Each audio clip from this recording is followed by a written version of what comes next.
Le temps d'une après-midi, la prison de Bourbourg est devenue une aire de jeu.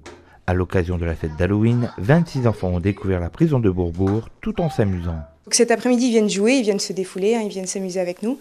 Donc au niveau des jeux, des petits jeux installés dans les cachots et dans les cellules. Sinon, ils viennent aussi faire un atelier créatif. Donc ce sera une petite chauve-souris pour les plus petits, donc les 6-10 ans, et un photophore en forme de citrouille, donc creusé dans une orange pour les 11-14 ans. Les différentes cellules de la prison accueillaient chacune un jeu différent. Les jeunes s'affrontaient à travers de petits défis où leur habileté physique et mentale était mise à l'épreuve. On va travailler l'adresse et la mémoire, comme par exemple un jeu de Fort Boyard où il faut recréer la combinaison de billes de couleurs.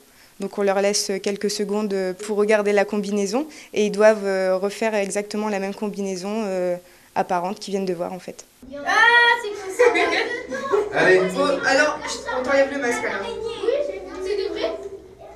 Ouais. C'était quoi ça? C'est du vomi. Bah non. Donc les jeux plus insolites, ça va être les araignées des marais. Donc dans un grand récipient, on a mélangé pas mal de choses, donc avec pas mal d'araignées, par exemple des bonbons, des pâtes, des petits cailloux. Et le but, c'est de retrouver une petite souris. Donc c'est un aspect assez étrange. Et les enfants ont du mal à plonger leurs mains dedans. Et c'est toujours assez amusant pour eux.